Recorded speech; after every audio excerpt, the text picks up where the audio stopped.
말씀 봉독하겠습니다. 사무엘상 19장 18절부터 24절까지 말씀입니다.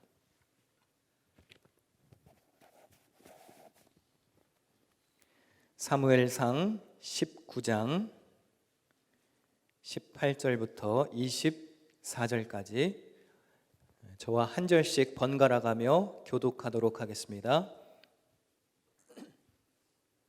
사무엘상 19장 18절부터 24절까지입니다. 제가 먼저 18절 봉독합니다. 다윗이 도피하여 라마로 가서 사무엘에게로 나아가서 사울이 자기에게 행한 일을 다 전하였고 다윗과 사무엘이 나요스로 가서 살았더라.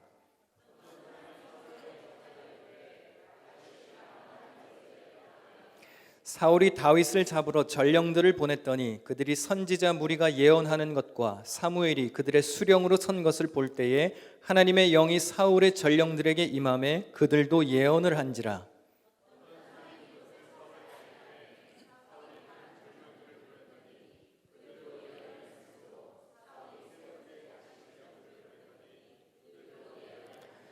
이에 사울도 라마로 가서 세구에 있는 큰 우물에 도착하여 물어 이르되 사무엘과 다윗이 어디 있느냐?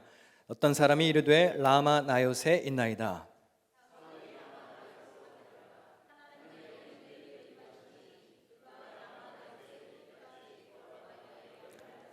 (24절) 함께 그가 또 그의 옷을 벗고 사무엘 앞에서 예언을 하며 하루 밤낮을 벗은 몸으로 누웠더라. 그러므로 속담에 이르기를 사울도 선지자 중에 있느냐 하니라. 아멘. 할렐루야. 성령의 뜨거운 감동과 역사가 여러분 삶에 충만하시기를 축원합니다. 오늘도 예배드리며 찬양하고 기도하고 말씀 듣는 중에 도전과 회복과 은혜가 있을 줄 믿습니다. 옆에 계신 분들과 인사하겠습니다. 평안한 날 되십시오. 이렇게 인사하겠습니다. 평안하세요. 평안한 날 되세요. 지난주에 이어서 하나님의 영에 관한 말씀을 나누려고 합니다. 사무엘 선지자를 통해 기름 부음을 받았던 사울은 하나님의 영이 임하는 체험을 했습니다. 우리 지난주 본문의 일부를 제가 다시 읽어보겠습니다. 하나님의 영이 사울에게 크게 임함으로 그가 그들 중에서 예언을 하니 전에 사울을 알던 모든 사람들이 사울이 선지자들과 함께 예언함을 보고 서로 이르되 기스의 아들에게 무슨 일이 일어났느냐? 사울도 선지자들 중에 있느냐? 하고. 지난주 본문과 오늘 본문이 거의 비슷합니다. 그 사이에 어떤 일이 있었을까요? 하나님의 영이 떠나가는 일이 있었습니다. 그가 처음에는 성령을 통하여 새 사람이 되고 하나님의 마음으로 백성들을 통치할 자질을 갖추게 되었죠. 그러나 출발이 좋았던 사울은 하나님의 명령에 순종하지 않고 실망스러운 모습을 보이게 됩니다. 결국 어떻게 되느냐면 사무엘상 16장 4절에 이렇게 기록되어 있습니다. 여호와의 영이 사울에게서 떠나고 여호와께서 부리시는 악령이 그를 번뇌하게 한지라. 성령님이 떠나시고 악령이 찾아와 번뇌하게 했답니다. 번뇌는 마음이 시달려서 괴로웠다는 뜻이죠. 악령에 시달리던 사울은 자신의 충성스러운 신하 다윗마저도 해치려고 합니다. 사무엘상 18장에 있는 말씀입니다. 그 이튿날 하나님께서 부리시는 악령이 사울에게 힘있게 내림에 그가 집안에서 정신없이 떠들어대므로 다윗이 평일과 같이 손으로 수금을 타는데 그때의 사울의 손에 창이 있는지라. 그가 스스로 이르기를 내가 다윗을 벽에 박으리라 하고 사울이 그 창을 던졌으나 다윗이 그의 앞에서 2번 패하였더라.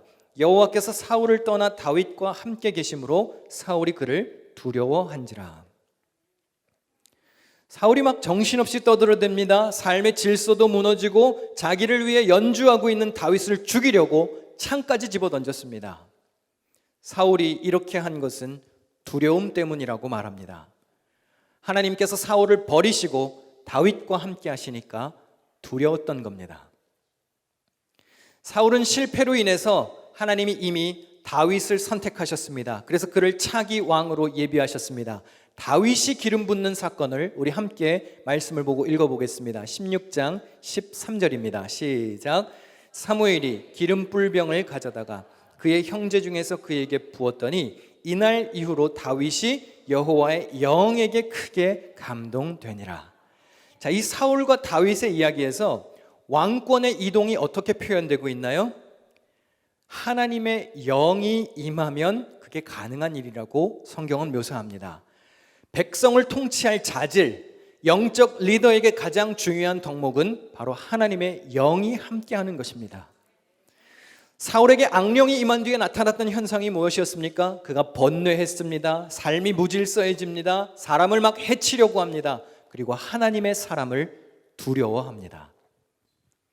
반면 성령의 사람은 어떻습니까? 기쁨과 감사함으로 예배드립니다. 성령의 사람은 예배를 통해 주님을 만나고 평안을 얻습니다. 이웃을 사랑하고 그들을 돌보고 섬깁니다. 성령 충만하면 힘든 일을 참고 견딜 줄 압니다. 삶 속에 아름다운 질서가 있고 행동 속에서 절제가 묻어나옵니다. 그게 성령 충만한 사람입니다. 열방교회 성도들에게 이러한 성령의 아름다운 열매가 가득하기를 축원합니다. 오늘 본문은 다윗이 사울을 떠나서 사무엘 선지자에게 도망쳤을 때의 이야기입니다. 사울이 다윗을 너무 못살게 구니까 결국 다윗이 도망칩니다. 그리고 사무엘이 있었던 라마 지방에 나요시라는 곳에 가서 그곳에 지내게 됩니다. 다윗이 라마 나요시에 있다는 소식을 사울이 들었습니다. 그래서 사울이 어떻게 하죠? 전령들을 보내서 그를 잡아오게 합니다. 토닥거려 주려고 잡아오게 한 걸까요? 해치려고 사람을 보낸 겁니다. 그런데 잡아오라고 보낸 사람들이 사무엘이 있었던 라마 지역에 들어서니까 어떤 일이 일어났는지 우리 19장 20절 말씀을 함께 읽겠습니다. 시작. 사울이 다윗을 잡으러 전령들을 보냈더니 그들이 선지자 무리가 예언하는 것과 사무엘이 그들의 수령으로 선 것을 볼 때에 하나님의 영이 사울의 전령들에게 임함에 그들도 예언을 한지라. 지금 다윗 잡아오라고 사람을 보냈는데 그 지역에 이르르니까 예언을 하기 시작했습니다. 하나님의 영이 임해서. 사울이 3번씩이나 똑같은 일을 되풀이했지만 그때마다 똑같은 일이 벌어집니다. 그래서 사울이 어떻게 하느냐면 안 되겠다. 이번엔 내가 직접 간다. 그래서 사울이 직접 갑니다. 그런데 사울이 직접 나섰는데도 이런 일이 벌어졌습니다. 사무엘상 19장에 있는 말씀입니다. 사울이 라마 나요스로 가니라 하나님의 영이 그에게도 임하시니 그가 라마 나요스에 이르기까지 걸어가며 예언을 하였으며 그가 또 그의 옷을 벗고 사무엘 앞에서 예언을 하며 하루 밤낮을 벗은 몸으로 누웠더라. 자, 여러분 기억하십시오. 지금 사울에게는 하나님의 영이 이미 떠난 상태입니다. 악령이 임해서 그를 괴롭히고 있는 상태였습니다. 그리고 다윗을 해치려고 온 겁니다. 그런데 하나님이 그걸 허락하지 않으세요. 그래서 어떻게 하십니까? 하나님의 영을 다시 사울 위에 부어버리십니다. 사울에게 이미 임했던 악령을 잠깐 몰아내시고 그 악령 위에 다시 성령을 부으십니다. 그럼 뭐지요? 다시 사울이 왕이 되는 건가요? 아니요. 이번에 사울에게 성령이 임한 이유는 다릅니다.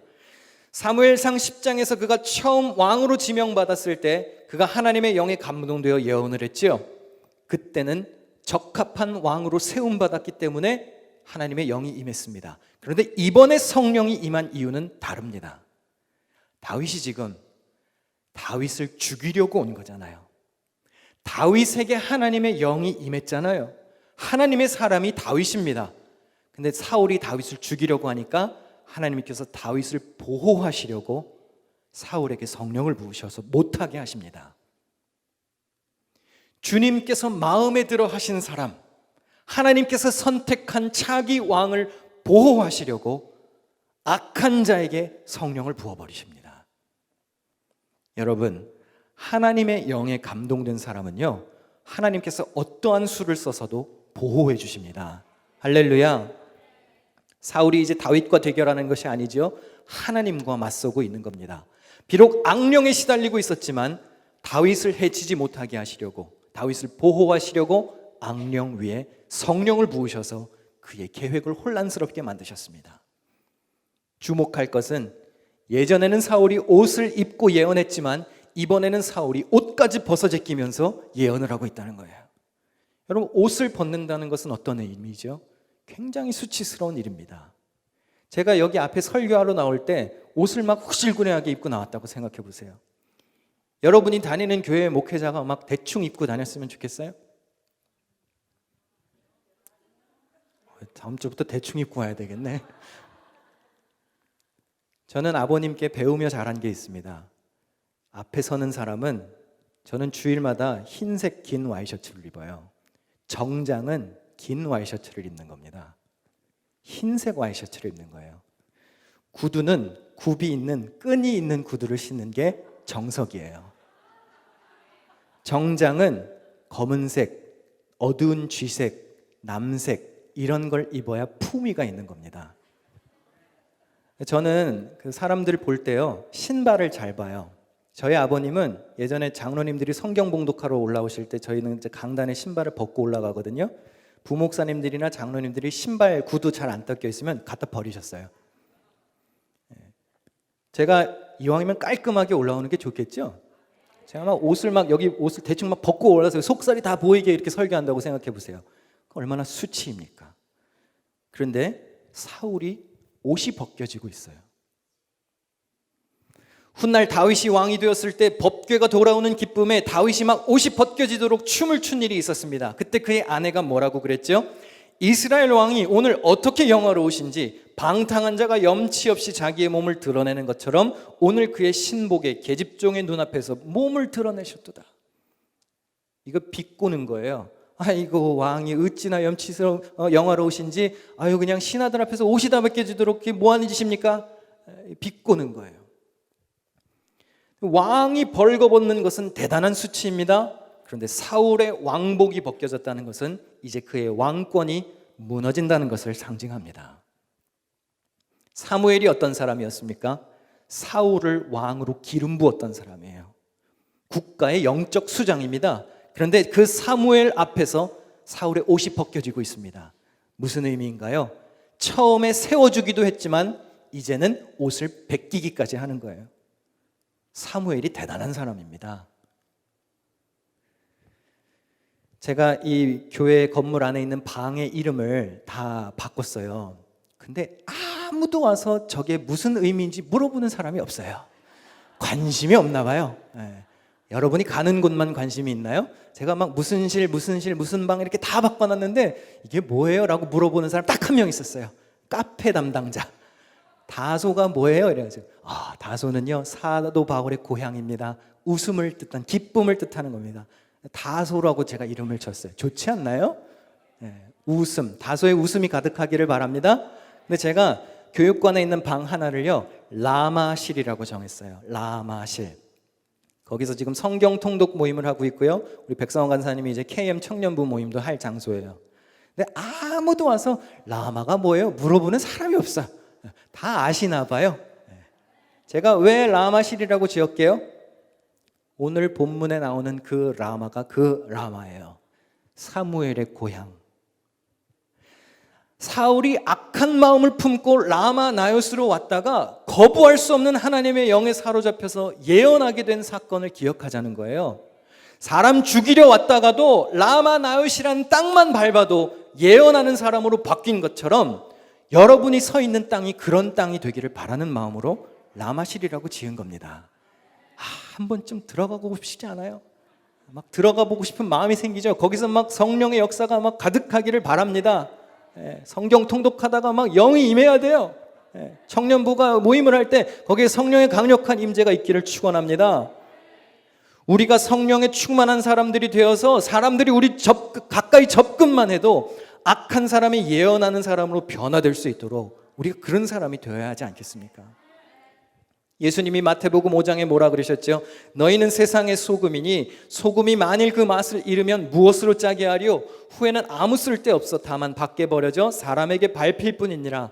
너희는 세상의 빛이라. 산 위에 있는 동네가 숨겨지지 못할 것이요 사람이 등불을 켜서 말 아래에 두지 아니하고 등경 위에 두나니 이러므로 집안 모든 사람에게 비치느니라. 16절 함께 읽습니다. 이같이 너희 빛이 사람 앞에 비치게 하여 그들로 너희 착한 행실을 보고 하늘에 계신 너희 아버지께 영광을 돌리게 하라. 여러분 기도하실 때요, 하나님 내가 소금이 되게 해주세요, 하나님 내가 빛이 되게 해주세요, 이렇게 기도하는 사람은 바보예요. 예수님이 뭐라 그러셨어요? 너희는 세상의 소금이라고 선포하셨습니다. 이미 여러분들은 세상의 빛입니다.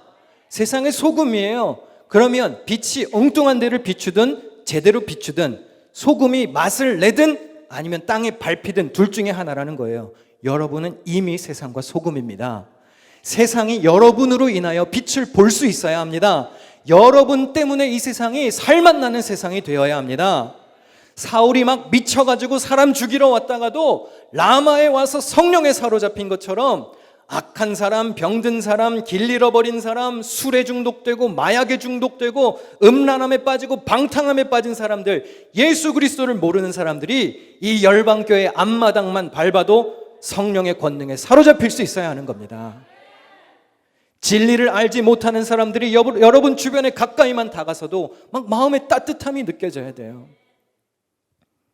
제가 아침에 우리 장로님들과 기도할 때 그런 기도 자주 합니다. 하나님, 성도들이 오늘 장로님들의 손만 잡아도 위로를 받게 하시고 우리 장로님들의 미소만 보아도 감동이 일어날 수 있게 하여 주옵소서. 여러분들도 그런 사람들 되셔야 합니다. 사울에게 어떻게 이런 일이 일어날 수 있었습니까? 도대체 그 라마 나요스에 누가 있었길래? 누가 있었죠? 사무엘이 있었어요. 사무엘이 어떤 사람이었습니까? 하나도 땅에 떨어지지 않는 말로 기도하는 사람이었습니다. 우리 사무엘상 3장 19절 함께 읽을까요? 사무엘이 자라매 여호와께서 그와 함께 계셔서 그의 말이 하나도 땅에 떨어지지 않게 하시니. 그가 또 어떤 사람이었습니까? 백성들을 위해 중보기도 하기를 쉬는 것을 죄라고 여긴 사람입니다. 우리 12장 23절도 함께 읽습니다. 나는 너희를 위하여 기도하기를 쉬는 죄를 여호와 앞에 결단코 범하지 아니하고 선하고 의로운 길을 너희에게 가르칠 것인즉. 이 사무엘상 12장은요 사무엘의 은퇴 연설이에요. 사무엘이 지금 은퇴하는 겁니다. 영적 지도자의 자리에서 물러나지만 여전히 그가 서 있는 땅에서는 역사가 일어났습니다. 여러분, 직분에서 은퇴하셔도 신앙생활은 은퇴하면 안 됩니다. 여기 은퇴하시고 원로로 계시는 어른들 잘 들으십시오. 직분에서는 은퇴할 수 있습니다. 그러나 믿음 생활은 은퇴하는 게 아닙니다. 예배 드리는 일, 기도하는 일, 교육받고 봉사하고 전도하고 이웃을 섬기고 사랑하는 일에서 은퇴하면 안 됩니다. 사무엘과 같은 사람이 서 있는 곳에 희망이 있는 거예요. 그런 기도의 사람이 있는 교회와 가정에는 소망이 있는 줄 믿습니다. 그런 사람이 바로 여러분이 되어야 하지 않겠습니까? 저는 오랫동안 청년부와 중고등부를 맡아왔습니다. 제가 요즘 젊은이들을 보면 마음이 굉장히 아픕니다. 요즘 아이들 눈에 생기가 없습니다. 열정이 없고 의지가 약합니다. 제가 예전에 기둥교회에서 한국에서 중고등부 담당 전도사였을 때 그때는 굉장히 젊을 때였습니다. 지금도 젊지만 그때는 더 어릴 때였어요. 해병대 갓 전역한 20대 중반의 혈기왕성한 청년이었습니다. 그때는 제가 막 했던 것 같아요. 막 애들 앞에서 설교할 때 막 욕도 많이 하고 애들 막 두드러 패기도 많이 하고 하여튼 막말도 많이 하고 굉장히 철없이 살았습니다. 그때 중고등부 학생회장이 저한테 했던 얘기를 아직도 잊을 수가 없어요. 전사님 철 좀 들어요. 근데 제가 애들 청소년 아이들 알잖아요. 그렇죠? 내가 너희들 하는 거 다 용서할 수 있다. 집 가출해서 뺀질거리고 공부 안 하고 맨날 교회 와서 쌍소리하고 욕하고 싸우고 막 이런 거 다 용서해 줄 수 있다. 근데 내가 너희들한테 절대로 용납할 수 없는 게 한 가지가 있다. 눈에 생명력이 없는 것, 그건 내가 못 봐주겠다. 생기가 없는 것은 내가 도저히 참을 수가 없다. 이 나라의 미래를 책임져야 할 아이들, 이 땅의 기둥으로 자라나야 할 아이들이 뭔가 활활 타오르는 불길이 느껴져야 하지 않겠어요? 그때 제가 어떤 목사님 설교를 듣다가 깨달은 것이 있어요. 이들이 이 나라의 미래가 아닐지도 모르겠다. 이들은 이 나라의 현실이구나. 열방교회 젊은이들도 그렇게 크게 다르지 않습니다. 제가 지금 4번째 설교하는 겁니다. 오늘 힘들 것 같지 않아요? 근데 막 열정적으로 하지 않습니까? 제가 9시 2부 예배 끝나자마자 밑에 내려가서 지금 EM 아이들 설교하고 지금 바로 올라온 겁니다. 헐레벌떡. 근데 아이들도요, 뭘 얘기를 하면 반응이 없어. 내 말을 알아듣는 건지. 제가 오죽했으면 아이들한테 제발 부탁이니까 고개라도 좀 끄덕거려줘라 이랬어요. 근데 힘든데요, 죄송합니다. 여기서 설교할 때보다 EM 아이들 앞에서 설교할 때 마음이 제일 뜨겁습니다. 반응은 냉랭한데 마음은 뜨거워요. 아이들의 마음이 보입니다. 아이들의 상태가 보입니다. 안타까운데 이제 변화될 걸 기대하고 바라보기 때문에, 믿음의 눈으로 바라보기 때문에 소망도 봅니다. 여러분, 열방교회에서 신앙생활하는 젊은이들이 생동감 넘치는 사람들이 되도록 기도하셔야 합니다. 그런데 젊은이들만 그래야 할까요? 아니에요. 요즘은 어른들도 생기가 없어요.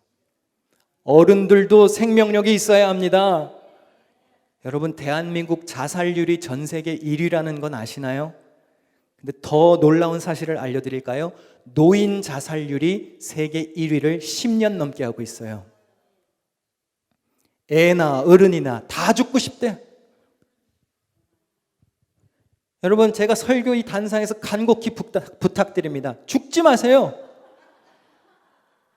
농담이 아니라 아멘 하셔야 돼요. 죽지 마요. 적어도 저한테 성경 66권을 다 배우기 전까지는 살아계십시오.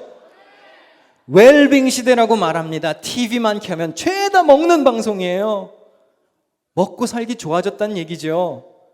그런데 왜 자살률은 1위입니까? 영혼이 피폐해져 간다는 거예요.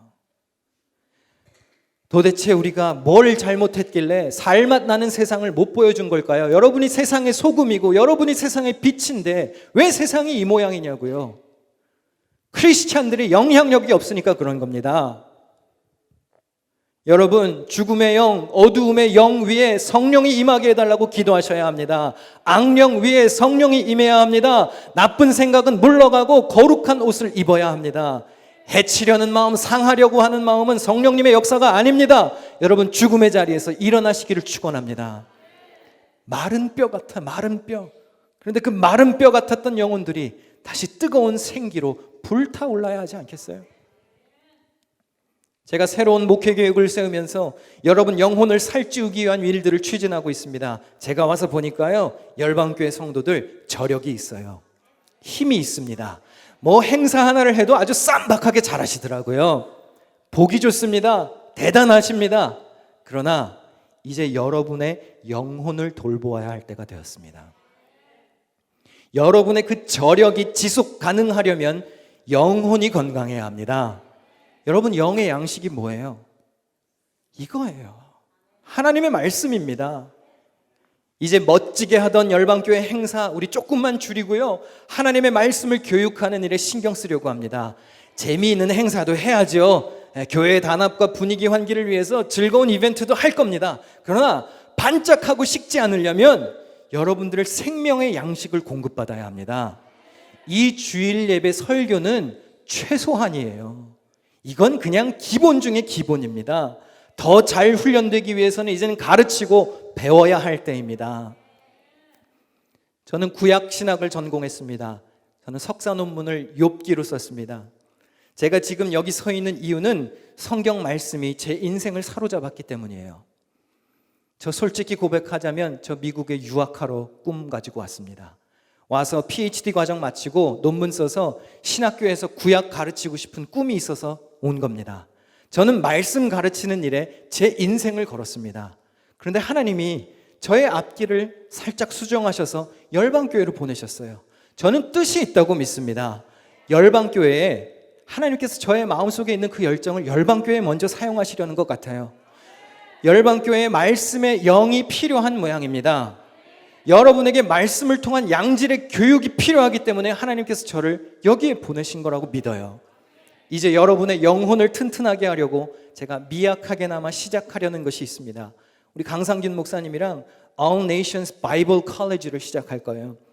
10월 중순에 부흥회 한번 하고 그 후부터 뭐 죽이 되든 밥이 되든 할 겁니다. 한 명이 와서 듣든 세 명이 와서 듣든 할 거예요. 지속적으로 말씀 가르치고 성도들을 골고루 양육할 수 있도록 열방교회에 이런 훈련 체계를 만들어 보려고 합니다. 일단 직분 가지신 분들부터 참석해 보십시오. 사역자들, 장로님들, 안수집사님들, 권사님들, 집사님들, 여러분 마지막으로 둘러앉아서 깊이 있게 성경을 배워본 적이 언제예요? 이단들은요, 성도들 미혹하고 넘어뜨리려고 말씀을 읽고 연구합니다. 그러나 진리를 소유한 그리스도인들은 성경을 읽지도 않아요. 가르치지도 않고 배우지도 않아요. 제가 한국에서 박사과정 시작했을 때요, 놀란 것이 있었습니다. 요즘요, 평신도들이 그렇게 신학대학원에 많이 등록합니다. 본인의 직업이 있는데도 비싼 학비를 들여가면서 신학교에서 수업을 듣습니다. 제가 궁금해서 물어봤어요. 왜 신학교에 오셨어요? 혹시 늦은 나이에 목회자로 부름 받으셨나요? 제가 대답 듣고 충격받았습니다. 아니요. 교회에서 목사님들이 성경을 안 가르쳐줘서 신학교에 배우러 왔습니다. 너무 마음이 아팠어요. 교회가 진짜 해야 할 일을 안 하는구나. 사도 바울이 에베소서에서 뭐라고 그랬죠? 우리의 싸움은 악한 영과의 싸움이라 그랬습니다. 거기에서 승리하려면 하나님의 전신갑주를 입으라 그랬죠. 그러면서 맨 마지막 권면이 이겁니다. 우리 다 같이 한번 읽겠습니다. 성령의 검, 곧 하나님의 말씀을 가지라. 다 방패 방어 무기입니다. 그런데 유일한 공격 무기가 뭔가요? 성령의 검, 하나님의 말씀이에요. 여러분, 성도가 세상에서 승리할 수 있는 무기가 무엇입니까? 성경 말씀이에요. 세상이 여러분을 힘들게 하고 각종 유혹이 여러분들을 넘어뜨리려고 달려올 때 성도가 들어서 쓸 무기가 있어야 될 거 아니에요? 근데 그게 없어서 맨날 조 터지고 온단 말이죠. 제가 보니까 열방교회 성도들이 이제는 이 성령의 검을 들어야 할 때가 왔습니다. 그래서 제가 자꾸 교육을 외치는 겁니다. 애는 물론이고 어른들도 배워야 한단 말입니다. 제가 목회자로서 저에게 가장 자신 있는 것 하나를 꼽으라고 한다면 저는 주저앉지 않고 대답할 겁니다. 성경을 가르치는 일이요. 저 열심히 가르치려고 했습니다. 바르게 가르치려고 애씁니다. 세밀하게 가르치려고 애씁니다. 사도 바울이 뭐라 그랬죠? 배우고 확신한 일에 거하라 그랬습니다. 예수님이 뭐라 그랬죠? 나의 분부한 뜻을 가르쳐 지키게 하라 그랬습니다. 그런데 가르치질 않아요. 배우질 않아요. 그러니 어떻게 굳건히 설 수 있겠습니까? 이제 제가 꿈을 가지고 시작할 때 수업을 개설하면 여러분은 어떻게 하셔야 할까요? 수강 신청을 하고 배우셔야 합니다. 관심을 갖고 참여해야 합니다. 신앙생활 10년 하고 30년 하고 직분 맡았어도 성경 말씀 모르면 문제가 있는 거예요. 성경에는 구원에 이르는 지혜가 있다 그랬습니다. 성경은 하나님의 감동으로 된 것으로 교훈과 책망과 바르게 함과 의로 교육하기에 유익하다 했습니다. 하나님의 사람으로 온전하게 하여 선한 일을 행할 능력을 갖추게 한다 그랬습니다. 이 좋은 성경을 배우는 게 좋을까요? 제 말을 무시하는 게 좋을까요? 좋은 말로 할 때 참석하는 게 좋겠죠. 둘레, 여섯, 여덟, 수강생이 한 80명은 확보된 줄로 믿습니다. 장로님들 배우십시오. 안수집사님, 권사님, 집사님들 우리 행사 하나를 줄이고 밥을 한 번 덜 해먹더라도 청소를 한 번 못하더라도 이거 배우고 가르칩시다. 저도 이제 조금 적응했다고 이제 막 나갈 거예요. 2019년 전심으로 목회하겠다 그랬죠? 제가 이제 구박도 전심으로 하려고 그럽니다. 저는 목회자입니다. 여러분의 목회자로서 할 말은 해야 합니다. 싫으면 자르세요. 하나님의 말씀을 전하고 배우는 일에 있어서는 제가 아주 입에 거품을 물고 강조할 겁니다. 또 한 가지, 교회의 평안을 깨는 사람에 대해서는 제가 아주 단호하게 대처합니다. 그 사람이 나이가 아무리 많고 직책이 아무리 높아도 교회에 와서 분쟁 일으키고 평안을 깬다? 그럼 제가 목회자로서 조치해야 할 책임이 있습니다. 이 두 가지는 제가 여러분들에게 잔소리를 아주 많이 해도 좀 이해해 주십시오. 말씀 전하고 가르치는 일, 교회의 평안을 지키는 일, 이건 제가 여러분을 좀 달달 볶겠습니다. 저희 아버님이 늘 하시던 말씀인데요. 콩은 어떻게 먹어야 맛있는지 아세요? 달달 볶아야 맛있어요. 이거 보세요. 악령에 시달리는 것보다 성령에 시달리는 게 낫습니다. 악령에게 괴롭힘 당하는 것보다 목사에게 괴롭힘 당하는 게 나아요. 일할 수 있는 것이 축복입니다. 섬길 수 있을 때가 좋을 때입니다. 가르치고 전할 때 배우고 듣는 것이 귀하다는 것을 믿어야 합니다. 옆에서 달달 볶는 사람 있고 잔소리하는 사람 옆에 있을 때가 기쁠 때예요. 옆에서 이래라 저래라 하는 사람 아무도 없어지면요, 그때부터 인생 서글퍼지는 거예요. 성령의 인도하심 따라 하나님의 마음에 합한 삶, 전심으로 섬기는 삶을 사시기를 주의 이름으로 간절히 축원합니다. 축원합니다. 기도하겠습니다.